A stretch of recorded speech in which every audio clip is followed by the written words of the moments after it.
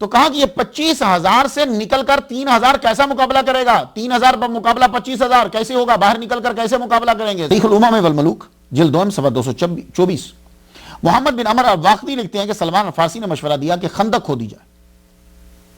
خندق فارسی زبان کا لفظ ہے، کندہ سے معرب ہے، یہ یاد رکھیے۔ تو انہوں نے کہا کہ ہم جب محصور ہوتے تھے تو ہم یہی کرتے تھے، خندق کھود لیتے تھے، اس کو وہ دشمن کراس نہیں کر سکتا تھا تو بچاؤ ہو جاتا تھا۔ حضور نے فرمایا یہ مجھے مشورہ پسند آیا، یوں ہی کرو، مدینہ کے گرد خندق کھودی جائے، 10 آدمی 10 کا گروہ بن جائے اور کھودنا شروع کر دیں، 20 گز لمبائی اور 20 گز گہرائی یہ کھودنا ہے۔ 3,000 کے قریب آدمی لگ گئے اور 7 دن میں کام مکمل ہو گیا۔ سبحان اللہ، 10 بندوں کا گروپ بنایا، اب سلمان الفارسی بھی ساتھ میں۔ قرآن مجید نے سورہ احزاب کے اندر اس لشکر کی کثرت کا یوں تذکرہ کیا، اذ جاءکم من فوقکم ومن اسفل منکم وَإِذْ زَاغَتِ الْأَبْصَارُ وَبَلَغَتِ الْقُلُوبُ الْحَنَاجِرَ وَتَظُنُّونَ بِاللَّهِ الظُّنُونَ، یہ ان کی کثرت کا ذکر کر رہا ہے قرآن۔ اب 7 دن میں یہ کام مکمل ہو گیا۔ تفصیل ہے، آپ تاریخ کی کتب میں خود جا کے پڑھ لیجیے گا۔ وہ جب دشمن آئے، انہوں نے آ کے حملہ کرنا چاہا تو جب یہ خندق دیکھی تو کہنے لگے یہ تو کوئی عجیب سی چیز ہے، اس سے تو ہمیں پہلے واسطہ ہی نہیں ہے۔ ان کو کافی رکاوٹ ہوئی۔ تو یہاں اللہ تعالیٰ نے پھر ہوا چلائی، اس ہوا نے اڑا کے رکھ دیا ہر چیز کو، مسلمانوں کو اللہ تعالیٰ نے فتح دے دی۔ تو قرآن سورہ احزاب کی آیت نمبر 9 پہ یوں تذکرہ کرتا ہے، یا ایھا الذین آمنوا اذکروا نعمت اللہ علیکم اذ جاءتکم جنود فارسلنا علیہم ریحا وجنودا لم تروھا، ہوا چلا دی۔ اور ہوا صرف ہوا ہی نہیں ہے، اللہ ایک لشکر کا بھی ذکر کر رہا ہے، وجنودا لم تروھا، کہ جو تمہاری ظاہری آنکھوں سے دکھتا نہیں ہے، ایسا لشکر بھی ہم نے بھیجا۔ مسلمانوں کو فتح ہوئی۔ 6 ہجری بیعت رضوان ہوئی، 1400 صحابہ نے اس بات پہ بیعت لی کہ ہم عثمان غنی کے خون کا بدلہ لیں گے۔ اللہ تعالیٰ بڑا خوش ہوا۔ اللہ فرماتا ہے لقد رضی اللہ عن المؤمنین اذ یبایعونک تحت الشجرہ، ببول کے درخت کے نیچے جب بیعت لے رہے تھے۔ فتح مکہ میں بھی آپ شریک تھے، حنین میں بھی شریک تھے۔ طائف کا محاصرہ ہوا، بنو ثقیف نے بڑی مضبوط قلعہ بندی کر لی، لشکر اسلامی کو کوئی راہ جو ہے وہ نظر نہیں آ رہی تھی کہ ان کے قلعہ کے اندر داخل کیسے ہو جائیں، یہ کیسے حصار ٹوٹے۔ وہاں بھی پھر حضرت سلمان المحمدی رضی اللہ تعالیٰ عنہ انہوں نے مشورہ دیا، کہنے لگے کہ منجنیق سے جو ہے، منجنیق بناؤ، اس سے حملہ کرو، وہ دیوار توڑے گی، تمہارے لیے جانا آسان ہو جائے۔ یہ منجنیق اور من جنیق، میم کے اوپر زبر اور میم کے نیچے زیر، دونوں طرح سے اسے پڑھا جاتا ہے۔ یہ سب سے پہلے یونانیوں نے بنائی، یونانیوں سے ایرانیوں نے سیکھی، ایران میں حضرت سلمان الفارسی نے سیکھی، انہوں نے آ کر ان کو بتایا عرب والوں کو۔ تو طائف کے اندر منجنیق کا استعمال ہوا اور دبابہ کا استعمال ہوا۔ البدایہ و النہایہ جلد 34 صفحہ 348 پہ ہے، حافظ ابن کثیر لکھتے ہیں کہ وہ حضرت سلمان الفارسی تھے جنہوں نے منجنیق کا مشورہ دیا اور اپنے ہاتھ سے اس کو بنایا اور استعمال کی اور دبابے بھی بنا کر لائے۔ یہ ہیں سلمان المحمدی۔ تو اس لیے یہ مت کہیے گا کہ اسلام تصوف کے اندر جو ہے وہ یہ چیزیں نہیں ہوتی، نہیں، تصوف کے اندر دفاع کے طریقے بھی بتلائے جاتے ہیں۔ محمد مصطفیٰ صلی اللہ علیہ وآلہ وسلم بیمار ہوئے، حضرت سلمان الفارسی جنہوں نے اتنی تکالیف برداشت کی اور جو نبی سے بڑا پیار کرتے تھے، آپ کو بڑا ہی رنج ہوا، بہت روئے، بہت آنسو بہائے۔ محمد مصطفیٰ صلی اللہ علیہ وآلہ وسلم دنیا سے تشریف لے گئے۔ اس کے بعد حضرت ابوبکر صدیق رضی اللہ تعالیٰ عنہ جو ہیں وہ خلیفہ بنتے، 11 ہجری سے 13 ہجری تک کا ان کا دور ہے۔ تو اس دور میں زیادہ تر حضرت سلمان المحمدی رضی اللہ تعالیٰ عنہ یہ مدینہ کے اندر ہی رہے۔ حضرت ابوبکر صدیق رضی اللہ تعالیٰ عنہ کے آخری دور میں حضرت ابو درداء رضی اللہ تعالیٰ عنہ شام چلے گئے اور حضرت سلمان المحمدی جو ہیں وہ عراق میں چلے گئے۔ یہاں جانے کا مقصد کیا تھا؟ مقصد یہ تھا کہ وہاں جا کر لوگوں کو اسلام کی تعلیم دیں۔ تو سلمان المحمدی یہ آپ تو دونوں مذہب کے اوپر عبور رکھتے تھے، بلکہ 3 مذاہب. آپ وہاں پہنچے، لیکن جب آپ کو معلوم ہوا کہ خلیفہ اول حضور صلی اللہ علیہ وآلہ وسلم کے فادر ان لا حضرت ابوبکر صدیق رضی اللہ تعالیٰ عنہ آخری ایام میں ہیں، تو آپ مدینہ آئے. تو کنز العمال جلد 2 صفحہ 146 پہ ہے کہ آپ نے ان سے عرض کی کہ مجھے کچھ وصیت کیجیے. تو حضرت ابوبکر صدیق رضی اللہ تعالیٰ عنہ نے سلمان الفارسی رضی اللہ تعالیٰ عنہ کو وصیت کیا کہ ان اللہ فاتح علیکم الدنیا فلا تاخذن منها الا بلاغا، اللہ تعالیٰ تم پر دنیا کے دروازے کھول دے گا، دنیا کا منہ کھل جائے گا تم پہ، لیکن یاد رکھو تم میں سے کوئی شخص ضرورت سے زیادہ نہ لے. یہ ہے تصوف. یہ لائنیں آپ کو سنانا ہوتی، لیکن پھر کیا کریں، باقی ساری چیزیں بھی ساتھ میں لانا پڑتی. حضرت ابوبکر صدیق رضی اللہ تعالیٰ عنہ دنیا سے رخصت ہوئے.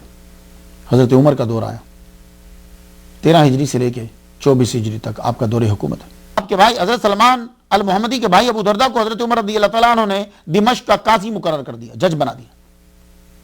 آپ نے خط لکھا، حضرت سلمان المحمدی کو اطلاع دی، تو آپ نے جواباً خط لکھا.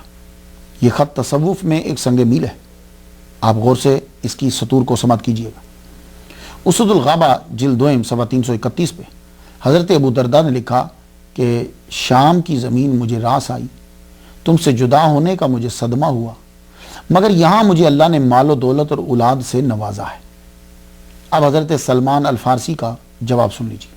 صرف مال و عیال کی کثرت میں کوئی بھلائی نہیں، بھلائی تو اس میں ہے کہ تمہارے علم میں اضافہ ہو اور تم اس پہ عمل کرو. یہ خط موطا امام مالک صفحہ 322 پہ ہے کہ تم نے کہا کہ آؤ بیت المقدس کی زیارت کر جاؤ. زمین کسی کو مقدس نہیں بناتی، اس کے نیک عمل تقدیس بخشتے ہیں. اور مجھے معلوم ہوا ہے کہ تم قاضی طبیب بن گئے ہو. اگر عدل کے ساتھ معاملہ کرتے ہو تو ٹھیک ہے، اور اگر عدل نہ کر پائے تو ایسا نہ ہو کسی انسان کو مار بیٹھو اور جہنم میں سزا بھگتنی پڑے. یہ خط جب آپ حضرت ابو دردہ کے پاس پہنچتا ہے تو آپ کا کیا طریقہ رہا؟ جب تک آپ جج رہے آپ ایک دفعہ سماعت کر لیتے تھے تو پھر فیصلے کی سماعت دوبارہ کرتے تھے، احتیاط کے لیے کہیں مجھ سے غلطی نہ ہو جائے. تو پھر کہا کرتے تھے، کوئی غصہ ہو جاتا تو کہتے بھائی میں تو ایسے ہی طبیب بن بیٹھا ہوں، یہ جو ابھی فیصلے کی سماعت ہوئی ہے اس کی ایک بار اور ہوگی تاکہ کوئی غلطی نہ ہو جائے. اب حضرت ابو دردہ کا ایک خط سنتے جاؤ، شاید کسی کی دنیا بدل جائے. یہ خط حلیۃ الاولیاء جلد 1 صفحہ 214 پہ حضرت ابو دردہ نے حضرت سلمان الفارسی کو لکھا. کے اندر جو اہم نکات ہیں وہ سماعت کر لیجئے. پہلی بات آپ نے لکھی ہے، سلمان اپنی صحت اور فراغت کو غنیمت جانو، اس سے پہلے کہ ایسی بیماری آ جائے کہ تم کچھ عمل نہ کر سکو. مصیبت میں کام آنے والی چیز مصیبت زدہ لوگوں کی دعائیں ہیں، ان کی مدد میں لگے رہو، ان سے دعائیں لو. اپنا زیادہ وقت اللہ کے گھر میں گزارو، کیونکہ میں نے رسول اللہ صلی اللہ علیہ وآلہ وسلم سے سنا ہے کہ مسجد پرہیزگاروں کا گھر ہے. جو لوگ مساجد میں زیادہ وقت گزارتے ہیں اللہ تعالیٰ نے ضمانت دے دی ہے ابدی راحت و آرام کی، پل صراط سے بآسانی گزرنے کی اور اپنی خوشنودی کی ضمانت ہے. اب آپ دیکھ لیجئے آپ کا وقت مساجد میں زیادہ گزرتا ہے کہ نہیں؟ میرے پیارے بھائی، یتامہ کے سروں پر دست شفقت پھیرا کرو، انہیں پاس بٹھایا کرو، یتیموں کو کھلایا کرو، پلایا کرو، اس سے دل میں نرمی پیدا ہوتی ہے. مجھے اچھی طرح یاد ہے کہ ایک آدمی نے حضور صلی اللہ علیہ وسلم سے دل کی سختی کی شکایت کی تھی، تو آپ نے فرمایا تھا یتیموں کی خدمت کیا کرو، ان کو پاس بٹھاؤ، تیرا دل نرم ہو جائے. میرے بھائی، وہ اشیاء مت جمع کرو جن کا شکر ادا کرنے کی تم میں ہمت نہ ہو. مجھے معلوم ہوا ہے کہ تم نے خدمت کے لیے غلام رکھا ہے. حضور صلی اللہ علیہ وسلم نے فرمایا انسان حساب و کتاب سے محفوظ رہتا ہے جب تک کسی سے خدمت نہ لے. مجھ سے تمہاری بھاوج نے ایک غلام مانگا، میں غلام خرید بھی سکتا تھا، لیکن حساب کے ڈر سے میں نے نہ خریدا، میں خود کام کرتا ہوں اپنے ہاتھ سے.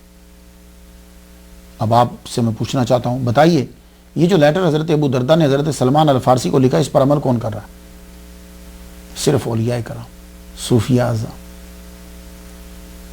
تصوف اسلام کی جڑ ہے، اصل اسلام تصوف ہے. عراق کے اندر مہمات کا سلسلہ شروع ہو گیا اور آپ کو زیادہ تر وہیں رکھا جاتا. کیوں؟ اس لیے کہ آپ فارسی زبان جانتے تھے. وہاں کے لوگوں کو جانتے تھے. تو عراق اور شام، ایران کی مہمات میں آپ کو رکھا گیا. زورواسٹرینزم کے ماہر تھے، کرسچینٹی کے ماہر تھے، تبلیغ اور تشریح میں آسانی ہو جاتی. صحابہ کرام مدینہ سے باہر ہوتے تھے تو سال میں ایک بار ضرور آتے تھے. حج کا موسم ہوتا، اگر کوئی بہت کام نہ ہوتا تو ضرور آتے، حج کرتے، خلیفہ سے ملاقات ہوتی، نئی ہدایات لیتے، پھر واپس چلے جاتے. حضرت سلمان المحمدی جو ہیں وہ آئے. صغیر طبرانی نے نقل کیا کہ حضرت عمر کو سلمان المحمدی کے آنے کی اطلاع ہوئی تو آپ ان کو ملنے کے لیے خود آئے. جب خود آئے تو حضرت سلمان الفارسی رضی اللہ تعالیٰ عنہ نے آپ کو تکیہ پیش کیا اور ساتھ میں رسول اللہ صلی اللہ علیہ وسلم کا فرمان سنایا کہ میں نے حضور صلی اللہ علیہ وآلہ وسلم سے سنا ہے کہ جب کوئی مسلمان اپنے مسلمان بھائی کے پاس آتا ہے تو اس کی عزت کرتے ہوئے جب اسے تکیہ دیتا ہے تو اللہ تعالیٰ اس کے گناہوں کو معاف فرما دیتا ہے. لیکن مسند سلمان فارسی کے باب میں ازالت الخفا فصل 4 میں حضرت عمر رضی اللہ تعالیٰ عنہ کے لیے یہ حدیث ہے کہ جب آپ گئے تو حضرت عمر رضی اللہ تعالیٰ عنہ نے جو ہے وہ تکیہ دیا. جب تکیہ دیا تو سلمان الفارسی کہنے لگے سچ کہا رسول اللہ صلی اللہ علیہ وآلہ وسلم نے. تو حضرت عمر کہنے لگے آپ نے یہ جملہ کیوں بولا، سچ کہا رسول اللہ صلی اللہ علیہ وسلم نے؟ کہنے لگے ایک مرتبہ حضور صلی اللہ علیہ وآلہ وسلم سے میں ملنے گیا تھا، آپ تکیہ لگائے بیٹھے تھے تو مجھے تکیہ پیش کیا اور ساتھ فرمایا جو کسی مسلمان کے گھر جائے تو میزبان جو ہے وہ تکیہ پیش کرے مہمان کو، اس کی آنر اور عزت کرتے ہوئے، تو اللہ تعالیٰ میزبان کے سارے گناہ معاف فرما دیتا ہے. اللہ اکبر جل شان. یہ چیزیں ہمیں سیکھنا ہے، اس لیے ہم بیان کرتے ہیں. مارکہ بوائب 13 ہجری کو یہ مارکہ فرات کے کنارے پہ ہوا. حضرت عمر نے حضرت مسنہ کو سپہ سالار بنایا اور حضرت سلمان المحمدی کو رائد مقرر کیا. یہ رائد جو ہے یہ جنگ کے اندر اس دور میں ایک بہت بڑا عہدہ تھا. رائد کا کام کیا ہوتا تھا؟ فوجیوں کی تمام خوراک کی ذمہ داری اس کے اوپر ہوتی تھی، اور جو فوجیوں کے جانور ہوتے تھے، گھوڑے جو جنگ میں آتے ہیں، ان کی خوراک کی ذمہ داری ان کے ذمہ ہوتی تھی. اور وقت پڑنے پر رائد ہراول دستے کا سردار بھی ہوتا تھا. تو حضرت عمر رضی اللہ تعالیٰ عنہ کے دور حکومت میں رائد کا عہدہ حضرت سلمان الفارسی رضی اللہ تعالیٰ عنہ کو ملا. اور آپ کی سیاسی کامیابی کی وجہ ہی یہ تھی، آپ اسی کو عہدہ دیتے تھے جو قرآن و سنت کے بعد اس کی قابلیت رکھتا ہو، اس میں ماہر ہو. اور اس اصول پر عمل آج کا امریکہ اور یورپ کر رہا. وہ عہدہ اسی کو دیتے ہیں جو اس کا اہل ہوتا ہے. اور ہمارے ممالک کے اندر ناکامی کی وجہ یہ ہے کہ ہم عہدہ اسے دے دیتے ہیں جو اس کا اہل نہیں ہوتا. بس اس کے پاس پیسے ہوتے ہیں، پیسے کی بنا پہ دے دیا جاتا. مارکہ بوائب یہ مسلمان جو ہیں وہ جیت گئے، آپ اس میں رائد تھے. اس کے بعد جنگ قادسیہ ہوئی 14 ہجری، تاریخ الامم والملوک جلد 100 صفحہ 106 پہ ہے. یہ ایک بہت بڑا مارکہ تھا. ایرانیوں کا لشکر 1,20,000 اور مسلمانوں کا لشکر صرف 30,000.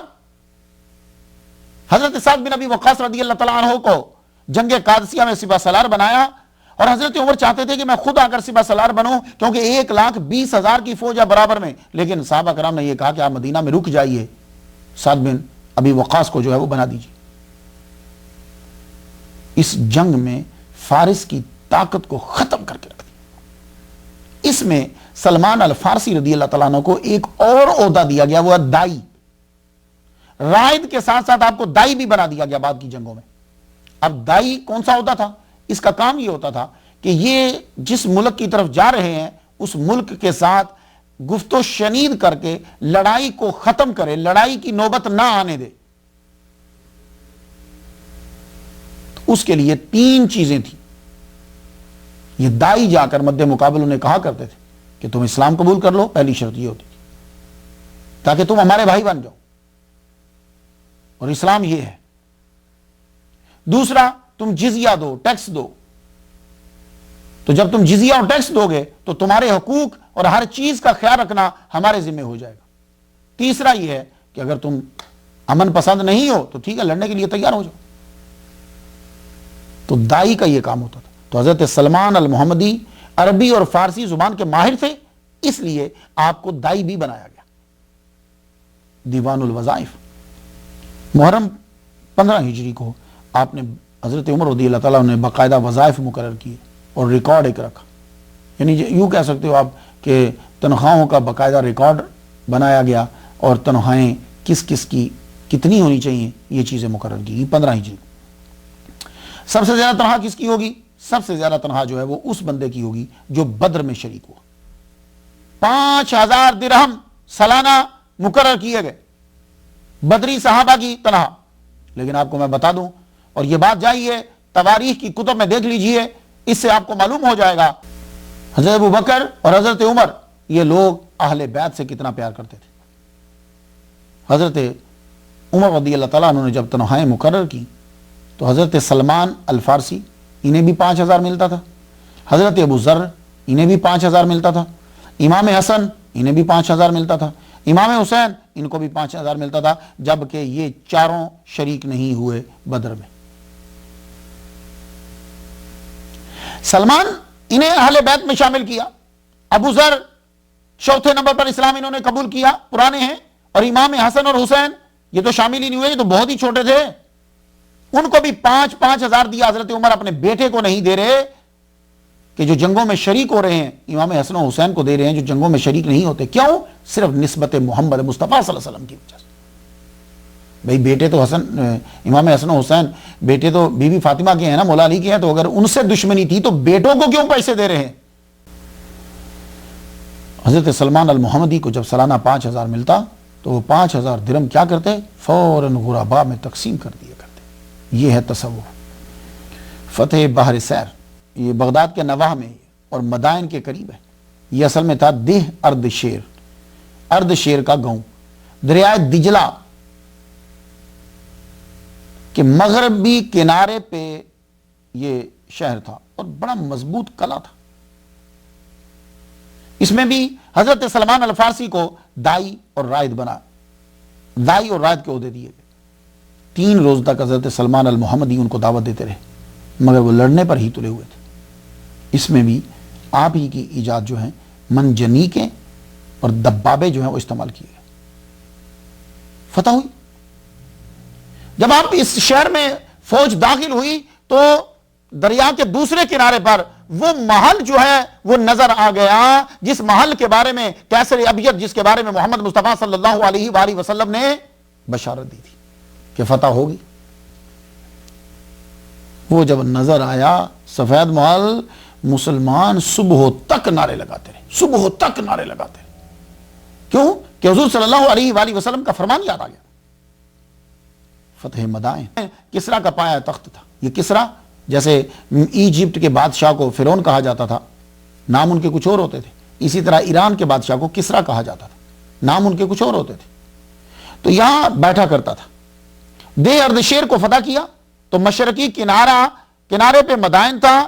دریا عبور کرنے کا ایک ہی رستہ تھا. یہ ادھر تھے تو دریا عبور کرنے کا ایک ہی رستہ تھا، وہ کشتیوں کا پل بنایا. لیکن جب انہوں نے دیکھا کہ مسلمان جو ہیں وہ اس قلعے پہ فتح کر لیا، انہوں نے کشتیوں کا پل توڑ دیا. اب مسلمان جو ہیں وہ کراس کرے تو کیسے کراس کرے؟ حضرت سعد بن ابی وقاص رضی اللہ تعالیٰ نے خواب دیکھا. خواب میں کیا دیکھتے ہیں کہ مسلمان جو ہیں وہ اپنے گھوڑوں کو دریا کے اندر ڈال دیا انہوں نے. آپ صبح اٹھے تو آپ نے فرمایا خواب کی تعبیر یہی ہے کہ گھوڑے جو ہیں وہ ڈال دیے جائیں. مسلمانوں نے بھی کہا ٹھیک. حضرت عاصم بن عمر سب سے پہلے انہوں نے گھوڑا جو ہے وہ اندر ڈال دیا. اب نارمل پانی ہو تو بات کچھ تھوڑی سی برداشت کے قریب ہو جاتی ہے. اس وقت دریا میں طغیانی آئی ہوئی تھی، طغیانی تھی دریا میں. اللہ اکبر جل شانہ. مسلمانوں نے کیا کیا؟ اپنے کمانڈر ان چیف کا حکم مانتے ہوئے سب نے مل کر گھوڑے دریا میں ڈال دیے، دجلہ کے اندر ڈال دیے. تو حضرت سلمان المحمدی اور حضرت سعد بن ابی وقاص نے ایک ساتھ گھوڑے دریا دجلہ میں ڈالے. جب دریا دجلہ میں ڈالے، مدائن والوں کا بادشاہ تو پہلے ہی بھاگ گیا ہوا تھا. جب ان لوگوں نے دیکھا تو وہ اب آئے، کچھ فوجی دریا کے اندر کود گئے. دریا کے اندر دونوں کی لڑائی آپس میں ہوئی. لڑائی جب ہوئی تو وہ مارا مسلمانوں نے. اب یہ دریا میں سے نکل کے بھاگتے جائیں. تو جب شہر والوں نے مسلمانوں کو دیکھا تو یعنی ہے اور اندر گھوڑے ڈال دیے ہیں تو گھوڑے ہی گھوڑے نظر آئیں. پانی اپنی طغیانی جو ہے وہ بھول گیا. مسلمان جب دوسرے کنارے پہ نکلے تو جانتے ہو کہ ایرانی کیا کہتے تھے کہتے تھے دیو آ گئے، دیو آ گئے، یہ کوئی جن، یہ جن ہے، انسان تو ہے ہی نہیں ہے۔ اللہ اکبر جل شانہ۔ تاریخ الامم والملوک جلد 100 صفحہ 124۔ پکار اٹھے یہ دیو ہیں، یہ دیو ہیں۔ حضرت سلمان المحمدی نے 3 روز جو قلعے میں فوج تھی ان سے گفتگو آپ نے کی کہ امن ہو جائے، لڑائی نہ ہو، بندے نہ مرے۔ تو آپ نے جا کر وہی شرائط رکھی، تو انہوں نے یہ کہا کہ اسلام تو ہم قبول نہیں کرتے، البتہ دوسری شرط ہمیں قبول ہے، جزیہ ہم دیں گے، ٹیکس ہم دیں گے۔ اللہ کے دروازے کھول دیے گئے۔ بس یہ مدائن کا فتح ہونا تھا، مسلمانوں پر دنیا کے دروازے کھل گئے، بہت دولت ان کے ہاتھ میں ہے۔ مسلمان اب وہاں رہنے لگے۔ مدائن کی آب و ہوا مجاہدین کو راس نہیں آئی، مجاہدین مسلمان جو تھے وہ بیمار ہونے لگے۔ حضرت عمر رضی اللہ تعالیٰ عنہ نے فرمایا، پیام بھیجا سپہ سالار سعد بن ابی وقاص کو، حضرت سلمان المحمدی اور حذیفہ بن الجمان، ان کو بولو کہ جائیں اور مسلمانوں کے لیے کوئی بہتر جگہ تلاش کریں۔ اب وہ تلاش کرنے لگے۔ حضرت سلمان جگہ تلاش کرتے کرتے کرتے دریائے فرات کے مغربی کنارے تک پہنچ گئے، کوفے ایک ہی جگہ پہ۔ حضرت حذیفہ تلاش کرتے کرتے مشرقی کنارے پر پہنچ گئے، کوفہ تک۔ یعنی دونوں ایک مشرقی ایک مغربی کنارے سے چلے، ایک مشرقی، پہنچے ایک ہی جگہ پہ، کوفہ۔ آپ بتائیے جنہوں نے 350 سال عمر کہا ہے، اس وقت ان کی عمر تقریباً 331 سال تھی، تو یہ کیا اتنا لمبا طویل سفر کر رہے ہیں؟ مدائن کی گورنری آپ کو دے دی گئی، کیوں؟ اس لیے کہ وہاں لوگ زیادہ تر فارسی بولتے تھے اور آپ اس زبان کو جانتے تھے۔ تو اب یہ حصہ بھی تصوف کے شائقین و محبین کے لیے بڑی دلچسپی رکھتا ہے، اور ساتھ میں آج کے جو مسلمان حکمران ہیں ان کے لیے بھی۔ حضرت عمر کی کامیابی کیا تھی؟ ایک وجہ یہ تھی کہ آپ عہدہ پہ اسی کو بٹھاتے تھے جو اس کا اہل ہوتا تھا۔ حضرت سلمان کو تورات آتی تھی، زبور آتی تھی، زند پازند آتی تھی، قرآن و حدیث کے عالم تھے، فارسی کے ماہر تھے، تو اصرار کر کے آپ کو مدائن کا گورنر بنا۔ کہا ضرورت ہے، آپ نہیں بننا چاہیے، نہیں ضرورت ہے آپ کی، کہتے اچھا۔ اب حضرت عمر رضی اللہ تعالیٰ عنہ کی دوسری کامیابی کی جو وجہ تھی وہ یہ تھی کہ آپ جس کو کوئی عہدہ دیتے تھے سب سے پہلے پوچھتے تھے، بتاؤ بھائی تمہارے پاس اثاثے کتنے ہیں، کتنے مکان ہیں، کتنے گھوڑے ہیں، کتنی بکری ہیں، کتنے غلام ہیں، یہ سارے بتاؤ، وہ لکھ لیتے۔ اس کے بعد پھر اس کو بھیج دیا جاتا تھا، تنہا آپ اس کی اچھی خاصی مقرر کرتے تھے۔ پھر جب وہ معزول ہوتا تھا یا وہ عہدے سے فارغ ہوتا تھا، ریٹائر ہوتا تھا، اس کے بعد پھر بلایا جاتا تھا، آئیے آپ حساب دیجئے، آپ کے پاس اس وقت کتنے مکان ہیں، کتنے غلام ہیں، کتنے گھوڑے ہیں، کتنی بکری ہیں، کتنی یہ چیزیں کتنی ہیں۔ تو پھر جب وہ بڑھتی تھی تو پھر آپ اس کو میچ کرتے تھے کہ اس کی جو تنخواہ دی گئی ہے اس تنخواہ میں یہ خرچے نکال کر کیا وہ یہ چیزیں خرید سکتا ہے؟ تو اگر جواب ٹھیک ہے تو وہ چیزیں دے دی جاتی، ورنہ وہ چیزیں اس سے لے کر بیت المال میں رکھ دی جاتی۔ لیکن آپ کا دور گورنری جو ہے وہ بالکل الٹ ہوا۔ جب گورنر بنے تب بھی پاس کچھ نہ تھا، اور جب آپ گورنری سے ہٹے تب بھی پاس کچھ نہیں تھا، اور جو آپ کو سالانہ وظیفہ ملتا تھا وہ آپ اسی دن ہی 2-3 دن کے اندر بانٹ دیا کرتے تھے۔ سرکاری اقامت گاہ میں کبھی نہ ٹھہرے، مسجد میں ہی بستر لگا لیتے۔ اب مسجد میں عام آدمی تو سو نہیں سکتا، تو آپ امامت کروایا کرتے، نوئی تو سنت الاعتکاف مسجد میں ہی پڑے رہتے۔ اور بستر کیا تھا آپ کا؟ ایک چادر، وہی اوڑھنا، وہی بچھونا۔ اب آ جائیے تصوف والے، آ جائیے، اب ایک ہی چادر اوڑھنا اور بچھونا، وہی اوپر وہی نیچے، اور اسی چادر کو لے کر آپ خطبہ دیا کرتے تھے، جمعہ کے دن خطبہ پڑھاتے تھے۔ اور لباس کی وجہ سے ہی اجنبی لوگ آپ کو گورنر نہیں بلکہ غلام سمجھتے تھے۔ یہی وجہ ہے کہ ایک آدمی جو شام سے آیا تھا، اجنبی تھا، اس کے پاس انجیر تھی، انجیر کی گٹھری اس نے آپ کو آتے ہوئے دیکھا تو اس نے سمجھا غلام ہے، انجیر کی گٹھری اٹھوا دی، کہ لگا چلو ہمارے مقام پہ چھوڑ کر آؤ۔ فرمانے لگا ٹھیک ہے چلتے۔ وہ جو ہی آپ بازار میں سے گزرے تو ہر آدمی اٹھ کر کھڑا ہو گیا اور سلام کرنے لگ گیا۔ تو آپ اسے پوچھتے یہ سارے ان کو سلام کیوں کر رہے ہیں؟ کہنے لگے تم نہیں جانتے یہ صحابی مصطفیٰ سلمان المحمدی ہیں، گورنر ہیں یہاں کے۔ آدمی تب چونک گیا، کہنے لگا معافی مانگ لگا، حضور رکھ دیجئے، گٹھری مجھے دے دیجئے، میں اٹھا لیتا ہوں، مجھ سے غلطی ہوگی، میں نے آپ کو کہنے لگا نہیں کوئی بات نہیں، اب ہم منزل پہ پہنچا کر آئیں گے، کیوں؟ ہم نے وعدہ کیا ہے بھائی، ہم گورنر اسی لیے تو بنے ہیں کہ تمہاری خدمت کریں۔ اللہ اکبر جل شانہ۔ یہ کام کون کرتا ہے؟ صوفیہ، اولیاء۔ یہ تصوف میں ملے گا، ولیوں کی دشمنی کرنے والوں کو یہ کام کرتے ہوئے نہیں دیکھا۔ وہ تو جب بھی کبھی حاکم بنے ہیں تو انہوں نے لوگوں سے خدمت کروائی ہے، تو آپ مدائن میں رہتے ہوئے قرآن پڑھاتے، حدیث لوگوں کو سکھاتے، نبی کے فرامین یاد کرواتے، مجاہدانہ سرگرمیاں کم ہوئیں تو تدریس شروع کر دی۔ حضرت معاذ بن جبل کہا کرتے تھے علم سیکھنا ہے تو سلمان الفارسی کے پاس جاؤ۔ حضرت عمر رضی اللہ تعالیٰ عنہ کی آخری دور ہے، آپ کا من چاہا کہ نبی کی سنت پر بھی عمل کر لوں، میں شادی کر لوں۔ عرب میں پیغامات پہنچائے لیکن عرب والوں نے کسی وجہ سے انکار کر دیا ہوگا۔ آپ کی شادی جو ہے پھر مدائن میں ہوئی۔ آپ کا جب نکاح ہو گیا، آپ گئے تو سامان دیکھا، فرمایا یہ کیسا سامان ہے؟ کہنے لگے یہ جہیز ہے۔ فرمانے لگے میرے خلیل، میرے دوست، میرے نبی نے ان چیزوں کو ناپسند کیا ہے، مجھے یہ سامان نہیں چاہیے، سامان واپس کر دیا۔ شادی کی رات دونوں میاں بیوی پہلے نوافل پڑھے، اللہ تعالیٰ کی عبادت کی، پھر آپ نے حضور صلی اللہ علیہ وآلہ وسلم کے فرمان پر عمل کرتے ہوئے اپنی بیوی کی پیشانی کو پکڑ کر برکت کی دعا کی۔ آپ لوگ بھی ایسا کرتے ہیں؟ حضرت حذیفہ بن الیمان نے کہا سلمان میں تمہارے مزاج کو سمجھتا ہوں، اب اپنے مکان کا بندوبست کرو، میں مکان بنوا دیتا ہوں، سسرال میں تو اب نہیں رہوگے زیادہ دیر۔ کہنے لگے ہم بتاؤ کیسا مکان بناؤ گے اگر تم میرے مزاج کو سمجھتے ہو؟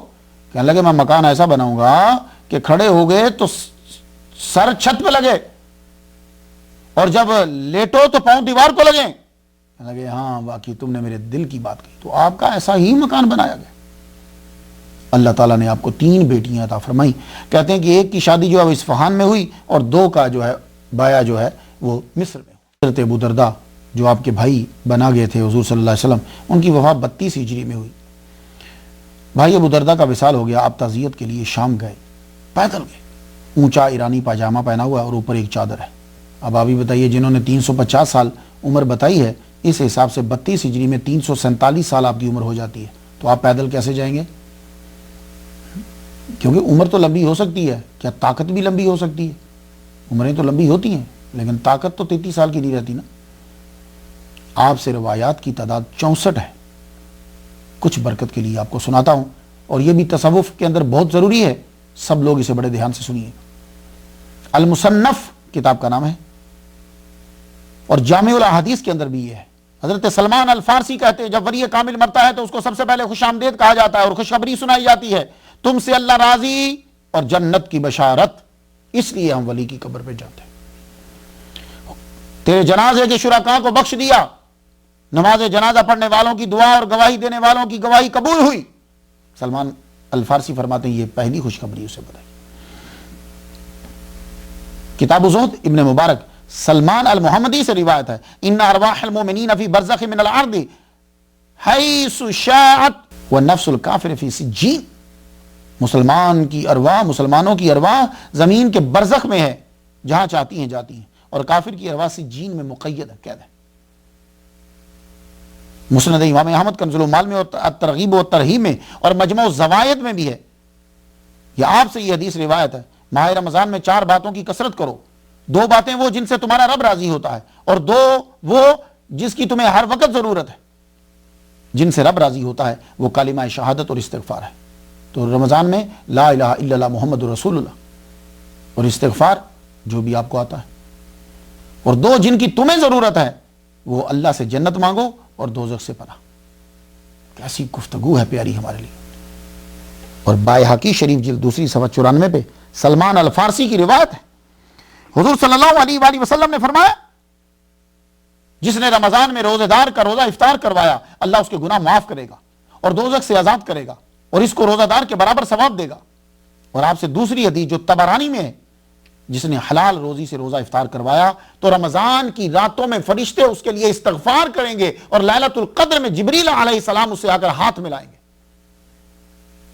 کتنا چھوٹا سا کام ہے، یہ سلمان الفارسی نے ہم تک پہنچایا حضور کا۔ کنز المال میں حدیث ہے اور جامع الاحادیث میں بھی اس کو نقل کیا۔ سلمان روایت کرتے ہیں کہ حضور صلی اللہ علیہ وآلہ وسلم نے فرمایا فی رجب میں 1 دن اور 1 رات ہے، دن کا روزہ رکھنے اور رات کا قیام کرنے کا ثواب 100 برس کے برابر صیام و قیام کا ثواب ہے، اور وہ 27 رجب ہے۔ اور آج کل لوگ 27 رجب کو لوگوں کو آنے ہی نہیں دیتے مسجد۔ سلمان الفارسی قال قال رسول اللہ صلی اللہ علیہ وسلم ان المسلم اذا لقی اخاه فاخذ بيده تخافت عنهما ذنوبهما. عند الملاقات اگر مسلمان محبت سے دوسرے مسلمان کا ہاتھ پکڑتا ہے تو اللہ تعالیٰ اس کے گناہوں کو معاف فرما دیتا. اس لیے ہمارے ہاں ہاتھ ملاتے ہیں، اس طرح نہیں کر لیتے یا منہ سے نہیں بلکہ ہاتھ پکڑتے ہیں. یہ ہے حدیث مبارکہ. تو اس پہ عمل کون کرتے ہیں؟ صوفیاء کرام. مسند امام احمد، تاریخ بغداد، جامع صغیر سیوطی، کنز العمال، فتاوی رضویہ جلد 11 صفحہ 178. سلمان الفارسی سے روایت ہے، حضور صلی اللہ علیہ وآلہ وسلم نے فرمایا لا يرد القضاء الا الدعاء. قضاء معلق جو ہے اس کو صرف دعا ٹالتی. اس لیے آپ نے فرمایا جو یہ چاہے کہ اللہ سختیوں میں دعا قبول کرے وہ نرمی اور خوشحالی میں دعا کثرت سے کرتا رہا کرے. کنز العمال میں ہے کہ سلمان الفارسی رضی اللہ تعالیٰ عنہ روایت کرتے ہیں، حضور صلی اللہ علیہ وسلم نے فرمایا کہ اللہ تعالیٰ نے عرش کو پیدا کیا، لوح کو پیدا کیا، پھر نور سے قلم کو پیدا کیا. قلم سے یہ کہا لکھ، تو قلم نے کیا لکھا؟ لا الہ الا اللہ محمد الرسول اللہ. اور وہاں لکھا گیا محمد مصطفیٰ کے واسطے سے ہی لوں گا، اسی کے واسطے سے ہی دوں گا. آج کل تو لوگ واسطہ بھی چھوڑ گئے، اور محمد کی امت تمام امم سے افضل ہے، اور محمد کی امت میں سب سے افضل ابو بکر صدیق رضی اللہ تعالیٰ عنہ. بائحقی شریف، معجم الصغیر، طبرانی اور کنز العمال اور مجمع الزوائد سلمان الفارسی روایت کرتے ہیں، حضور صلی اللہ علیہ وسلم نے فرمایا من مات فی احد الحرمین استوجب شفاعتی وکان یوم القیامت من الآمنین. جو مکہ میں یا مدینہ میں کسی ایک میں مر گیا میری شفاعت واجب ہو، امن پانے والوں میں سے ہوگا قیامت کے دن میں. اب اسلام کی آپ نے خدمت کی، بہت اسلام کو پھیلایا، اور اسلام قبول کرنے میں کافی مصائب برداشت کیا. لیکن اب وقت آ گیا آپ کا، آپ بیمار ہوئے 35 ہجری اور سسرال کے گھر میں ہی ہیں. آپ کے آخری لمحات تھے اور آپ کی آنکھوں سے آنسو جاری تھے. امام حسن علیہ السلام جو مولا علی کے بیٹے ہیں، انشاءاللہ ہمارا نیکسٹ لیکچر انہی کے اوپر ہے. امام حسن علیہ السلام نے آپ سے پوچھا ابو عبداللہ آپ کو کون سی چیز رلا رہی ہے؟ حالانکہ حضور صلی اللہ علیہ وسلم آپ سے راضی گئے. حلیۃ الاولیاء جلد پہلی صفحہ 196 اس میں ہے کہ آپ سے حضرت سعد بن ابی وقاص ملنے کے لیے آئے، گورنر مدائن، اور حضرت عبداللہ بن مسعود بھی آئے. تو امام حسن بھی وہیں ہوں گے. پوچھا ابو عبداللہ آپ کیوں رو رہے ہو؟ کون سی چیز رلا رہی ہے؟ حالانکہ حضور تو آپ سے راضی گئے. جواب سن لیجئے، اور یہ تصوف میں بڑا اہم حصہ ہے. کہنے لگے میں بیماری کی وجہ سے یا خوف مرگ کی وجہ سے پریشان نہیں ہوں، بلکہ حضور نے ہم صحابہ سے عہد لیا تھا کہ ہم میں سے ہر ایک کا دنیا میں سامان زیست مسافر کے سامان کے برابر ہوگا. اور مسافر بھی وہ جو سوار ہے، گھڑ سوار نہیں ہوتے، مسافر کے برابر. یہ فکر کھائے جا رہی ہے میں پورا کر پایا ہوں کہ نہیں. بس مسلمانوں اس لیے اتنی محنت کرتا ہوں، بہت ساری کتابیں پڑھتا ہوں، آپ تک تو جو بات پہنچتی ہے کہ آپ کو تصوف کی وہ باتیں مل جائیں جو صوفیاء نے اختیار کی تھی، وہ صحابہ میں ہیں. اب یہ جملہ سن لیجئے کہ حضرت سلمان الفارسی نے پوری زندگی کیسے گزاری ہے. آپ کا مقام تھا، کھڑے ہوتے تھے چھت کو سر لگتا تھا، لیٹتے تھے تو ٹانگیں لگتی تھی. تو کیا کہہ رہے ہیں کہ ہم سے عہد لیا تھا کہ ہر ایک کا دنیا میں سامان زیست یعنی زندگی کا جو سامان ہے وہ کتنا ہوگا جتنا مسافر سوار کا ہوتا ہے. یہ عہد لیا تھا. تو مجھے فکر یہ ہے کہ پتہ نہیں میں وعدہ پورا کر پایا ہوں کہ نہیں کر پایا. وہ کہہ رہے ہیں کہ کر پایا ہوں کہ نہیں کر پایا، اور آج کا بندہ سوچ رہے کہ حالت کیا ہوگی. اس کو تو یا کی میرا حال گنجائش ہی کوئی نہیں. یہ تصوف کے اندر فکر ہوتی ہے، یہ صوفیاء کو فکر رہتی ہے. آپ سے ایک سوال کرتا ہوں، اس پر عمل اولیاء کے دشمنوں نے کیا یا اولیاء و صوفیاء نے کیا؟ اب آپ ہی بتاؤ 72 فرقوں میں سے مان علیہ و صحابی کون ہے؟ کون ہے؟ اولیاء کرام. اسی لیے پلٹو، اولیاء سے اپنی عقیدت کو جوڑو.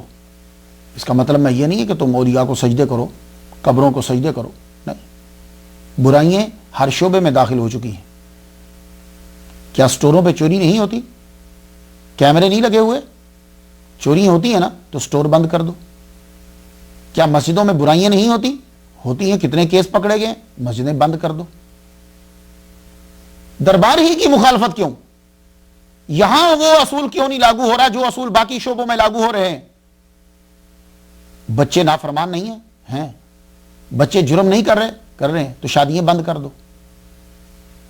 نہیں، آپ کہیں گے نہیں ہم بچوں کو سمجھائیں گے، ہم چوروں کو پکڑیں گے، لوگوں کو سمجھائیں گے، اس برائی کو روکیں گے. تو پھر دربار کے اوپر کیوں یہ سلسلہ جاری ہوتا ہے کہ دربار گرا دو؟ وہاں کیوں نہیں کہتے کہ ہم لوگوں کو سمجھائیں گے کہ بھائی سجدہ کرنا جو ہے وہ منع ہے، دربار ٹھیک ہے، مزار ٹھیک ہے. کوئی بات نہیں، آہستہ آہستہ سب لوگ مزارات پہ جائیں گے اور دعائیں مانگیں گے. ابھی جا تو رہے ہیں، شروع ہو گئے. آپ نے آخری ایام میں مدائن کے گورنر حضرت سعد بن ابی وقاص رضی اللہ تعالیٰ عنہ کو ان کے کہنے پر یہ وصیت کی، جب تم کوئی حکم یا فیصلہ صادر کرو تو اس وقت خدا ترسی تیرے ساتھ رہنی چاہیے. جب مال تقسیم کرو اس وقت تقوی تیرے ساتھ رہنا چاہیے. جب کوئی کام کرنے کا ارادہ کرو تو خوف خدا تمہارے ساتھ ہونا چاہیے. اللہ اکبر. طبقات ابن سعد نے یہ بھی نقل کیا کہ آپ کے پاس تیمارداری کو آئے ہوئے لوگوں سے کہا، تمہاری جب موت آئے تو کوشش کرو کہ تم سفر کر رہے ہو حج کا یا عمرہ کا، یا قرآن و حدیث کا علم حاصل کر رہے ہو. ایسی حالت میں کبھی تمہاری موت نہ آئے کہ تم گناہ میں مبتلا ہو یا تم نے خیانت کی ہو. اس لیے میں اپنے سارے دوستوں سے کہتا ہوں کہ آپ لوگ جب اپنی گاڑی میں بیٹھتے ہو تو تلاوت نعت لگایا کرو. بس سفر میں جا رہے ہو تلاوت اور نعت لگایا کرو. لوگ چلے گئے تیمارداری کر کے، سب بڑے بڑے آدمی جو ہیں چلے گئے. رات ہوئی تو بیوی کو بلایا، بیوی سے بولے وہ چیز لاؤ جو میں نے تمہیں دی تھی کہ تم سنبھال کے رکھنا. وہ مہر لگی ہوئی کستوری کی تھیلی تھی. آپ نے فرمایا اسے کھولو. اس میں سے کستوری نکالی. آپ نے کہا پانی کا پیالہ لاؤ. ایک جگہ ہے کہ آپ نے خود گھولی، دوسری ہے کہ اپنے بیوی سے کہا کہ اس کو گھول دو. جب وہ پانی میں ملائی تو آپ نے فرمایا اس کو میرے گرد، میری چار پائی کے گرد چھڑک دو، کیونکہ اب وہ مخلوق آنے والی اللہ کی کہ جو روٹی تو نہیں کھاتی لیکن خوشبو کو محسوس کرتی. تو فرشتے آپ کی خوشبو کو محسوس کرتے ہیں، اس لیے نماز پڑھنے جب جا کرو عطر لگایا کرو. بیوی نے چھڑک دیا اور آپ نے فرمایا جس کمرے میں تھے وہ آپ کے سسرال کا کمرہ ہے، آپ کا نہیں. آپ نے فرمایا 4 دروازے ہیں، چاروں کے چاروں کھول دو. چاروں دروازے کھول دیے اور آپ نے بیوی سے کہا کہ تم چلی جاؤ، تھوڑی دیر کے بعد آنا، پھر تمہیں معلوم ہو جائے گا کہ میں نے ایسا کیوں کیا. کہ زوجہ آپ کی کہتی ہے کہ میں نیچے چلی گئی. کچھ دیر کے بعد جب میں واپس آئی تو میں نے دیکھا کہ آپ کے چہرے پر مسکراہٹ ہے اور روح آپ خیرات کر چکے ہیں اللہ تعالیٰ کی راہ میں. پورے مدائن میں خبر پھیل گئی. حضرت سلمان الفارسی الخیر المحمدی طاہر پاک دنیا سے رخصت ہو گئے. فارسی، عبرانی اور سریانی عربی کا ماہر، زہد کا امام، صاحب صفا کا ساتھی، نبی کا محب چلا گیا. گورنر مدائن رہے، کئی جنگوں سے مال غنیمت لیا ہوگا، وظیفہ بھی رہا تھا، مگر سامان کیا چھوڑا آپ نے؟ سن لیجئے سامان کیا چھوڑا آپ نے. امام حسن علیہ السلام فرماتے ہیں کہ 14 درہم کے قریب مالیت تھی ساری جو چیزیں آپ نے چھوڑی. آپ کی نماز جنازہ ایک روایت کے مطابق حضرت امام حسن علیہ السلام نے، جو مولا علی کے بیٹے ہیں، انہوں نے پڑھائی.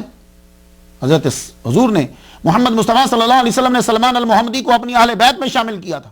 تو اب کوئی اہل بیت کا فرد ہی آ کر پڑھائے. امام حسن موجود تھے تو بس پھر آگے بڑھے، جنازہ پڑھایا. آپ کا مزار پرانوار شواہد و قرائن اور دلائل سے یہی پایا ثبوت تک پہنچتا ہے کہ وہ مدائن میں. اللہ تعالیٰ اور رحمتیں جو ہیں وہ نازل فرمائے. آپ کی عمر کیا تھی جب آپ دنیا سے گئے؟ کچھ کہتے ہیں 250 سال، کچھ بتاتے ہیں کہ 350 سال، کچھ نے 400 سال بھی بتائی. مگر مسئلہ یہ ہے کہ حضور صلی اللہ علیہ وآلہ وسلم سے ملاقات کے بعد، کلمہ شہادت پڑھنے کے بعد آپ کی عمر 35 سال گزری ہے. جی، کلمہ پڑھنے کے بعد 35 سال صرف گزری ہے آپ کی عمر. تو معلوم ہوا کہ 315 سال کے تھے جب حضور سے ملے. تو بعد کے کام، ان کاموں میں طاقت مطلوبہ کا ہونا یہ ظاہری طور پر 300 سال سے زائد عمر کے آدمی کے لیے معمول نہیں ہے. 315، اگر آپ کی عمر 350 سال ہو تو جب حضور سے ملے تو 315 سال کے تھے.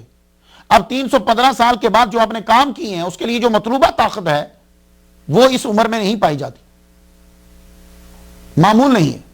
اور جب شادی ہو رہی ہے تب آپ کی عمر تقریباً 331 سال بنتی ہے اس حوالے سے. تو آپ کی 3 بیٹیاں بھی ہوئیں. یہی وجہ ہے کہ حافظ ذہبی کو اپنے قول سے رجوع کرنا پڑا, اور وہ یہ کہتے ہیں کہ ثم رجعت عن ذلك وظاہر لی انہ ما زاد علی الثمانین. وہ کہتے ہیں کہ میں نے پھر رجوع کر لیا اور مجھ پر ظاہر ہوا کہ آپ کی عمر ٹوٹل 80 سال بنتی ہے, 87-80 کے قریب بنتی ہے. علامہ ابن حجر اسقلانی نے تمام اعتراضات کا ایک جواب دیا کہ آپ کی عمر خارق عادت تھی. آپ کی بات ٹھیک ہے, معجزہ, کرامت, خارق عادت میں یہ سب کچھ ہو سکتا ہے, مگر میرے ذہن میں آتا ہے کہ عمر بڑھانے کا فائدہ تب تھا جب حضور صلی اللہ علیہ وسلم سے ملاقات کے بعد 315 سال آپ کی عمر ہوتی, پھر کو سمجھ میں آتی. جتنی بھی عمر بتاؤ, حضور صلی اللہ علیہ وسلم سے ملنے کے بعد 32-35 ہی بنتی ہے. عمر زائدہ ہونے پہ اعتراض نہیں ہے, وہ آج بھی کئی لوگ 100 سال کے ہیں, 200 سال کے ہیں. اب 1400 سالہ دور کے اندر ایک کویشچن ہے کہ جب کسی کی عمر بڑھتی ہے تو کیا طاقت بھی بڑھتی ہے ساتھ؟ یہ ہے, اس پہ اعتراض نہیں ہے کہ عمر بڑھی, 200 سال ہو جائے, 300 سال ہو جائے, تو کیا 300 سال یا 350 سال جس بندے کی عمر ہے کیا اس کی طاقت 33 سال کی ہے؟ نہیں, طاقت تو کم ہوتی ہے نا. عمر میں تو اختلاف رہے گا. ہمارے لیے حضرت سلمان المحمدی رضی اللہ تعالیٰ عنہ کا ایک لمحہ ہمارے ہزاروں سال سے بڑھ کر ہے. اللہ تعالیٰ ان پر کروڑوں رحمت نازل فرمائے. وآخر دعوانا الحمدللہ رب العالمین.